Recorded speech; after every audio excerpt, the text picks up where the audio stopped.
to everything inside the planet, or should I say, welcome back to my channel. Okay, this is my daughter. Okay, so yung gagawin ko po today, namin,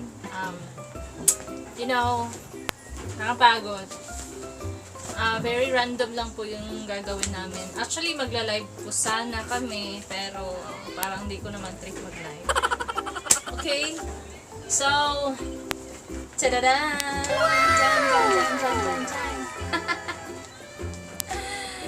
Ito po, music. So, magmumutsul po kami ngayon. Dalawang music. Aral pan. Ctto English. Yun. TLA. Mathematics. Edukasyon sa pagpapakatao. Ano ba to? God, ang dami. Okay.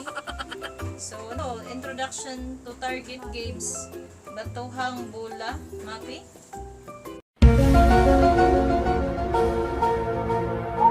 Health. Filipino. Science. And arts. Okay. So, ano yung unahin natin, Bing?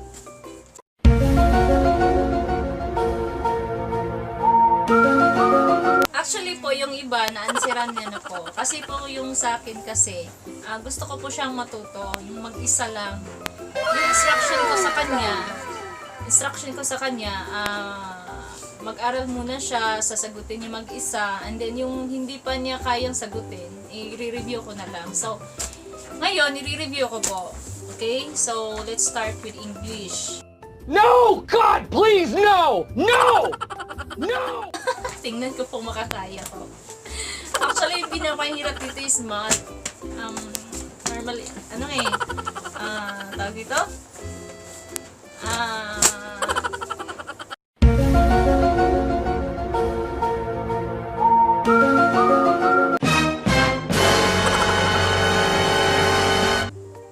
Best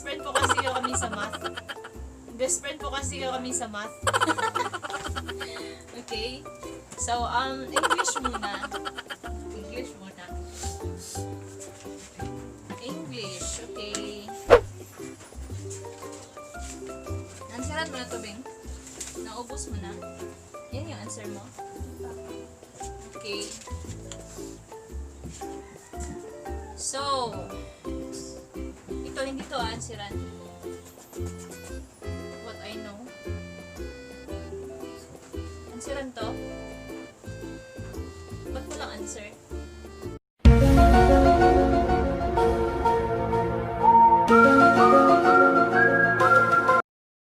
Oh no!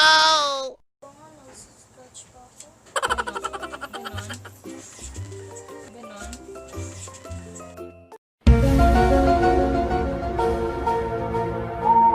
Saan ang boses mo? Nag-vlog tayo. Okay, mahiya. Saka ka na mahiya pagkatapos. Di ba mga Jingbo? My goodness, walang answer. Tingnan ko. Ito ba ito, Bing? Scratch yan. Choosing your best answer. So, ito yon. Number. Jingbo, hindi ako teacher eh. Kaya nga hindi ako kumuha ng course na education. Kasi di ko linya to eh. Goodness. What I know. Okay? What I know. Ito ba yun, Bing? Which of the following shows a real scenario inside a classroom? Okay, time to check the knowledge you have as we start to embark on our journey on the world of reality and fantasy. Read and understand the statements very well. Answer with what is asked by you, choosing your best response. Alright, so saan pala yung dito, Bing? Yung classroom. Okay. Which of the following shows a real scenario inside a classroom? Okay. Now, time to check knowledge you have as we start to embark on our journey to the world of reality and fantasy. Okay. What? Choose between reality and fantasy. Fantasy reality.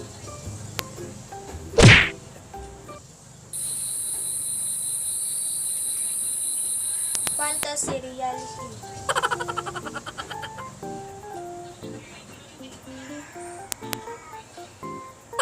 Okay. Which of the following shows a real scenario inside a classroom? Okay. Letter A. Books and erasers flying around. Oh no! Kasi galit yung teacher. Tinatapon yung mga books at erasers. Actually, mga chinggo, we're not alone here. May kasama kami. Si Josa. Ayun niya.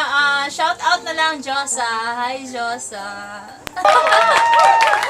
Ayan. Okay. So, which of the following shows a real scenario inside a classroom? Letter A, box and erasers flying around. Letter B, teacher talking in front of a class. 3, chairs and tables laughing around. Cheers and tables. Saan yung pinaka-the best answer dito? Vision. B, okay, teacher talking in front of a class. Reality. So, yung answer niya mga chinggon, dito na po. Ayun. Yes. Ayun. Okay? So, i-check ko muna kung totoo ba talaga tong ano niya.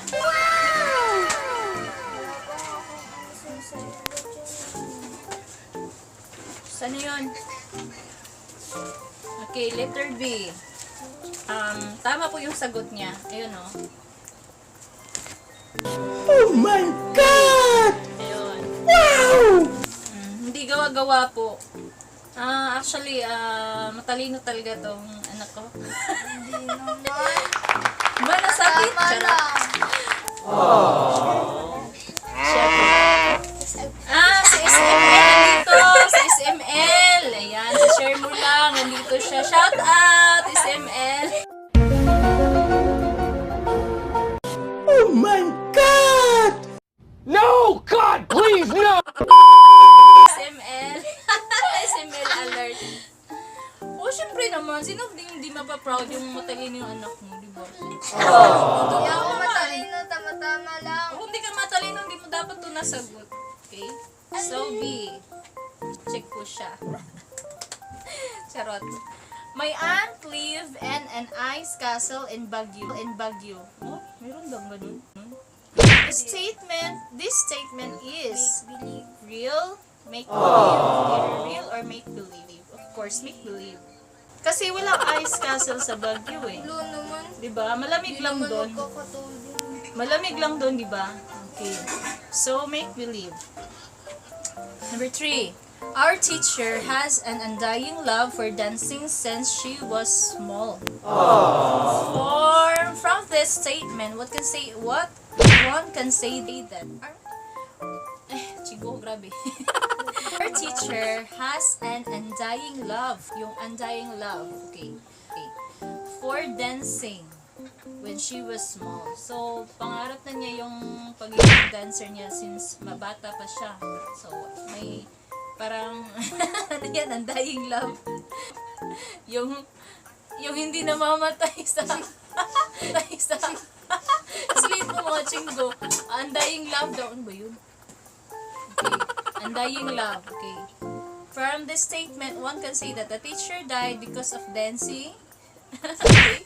So the teacher died because of dancing. Namatay daw yung teacher dahil sa kakasayaw. Okay. Number 2, the teacher loved to dance. Gustong sumayaw yung love niyang pagsasayaw daw. Okay. The teacher never stopped dancing. So what is the answer?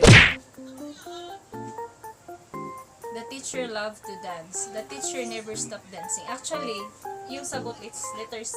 Bakit? Kasi nga, sabi dito eh. Oh, our teacher has an undying love for dancing since she was small. So, bata pa siya nangarap ng love niyang pagsasayaw. Bata pa siya. Diba? Tama-tama So, lang. from this statement, one can say that the teacher never stopped dancing.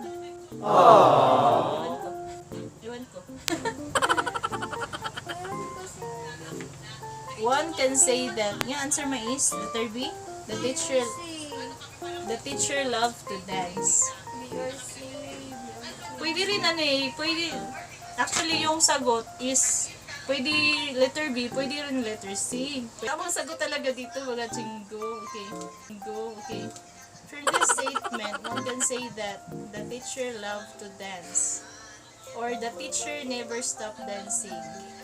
Kasi kung sasabihin natin na the teacher never stopped dancing. The teacher never stopped dancing. Hirap. Okay. Ano yung sagot ko?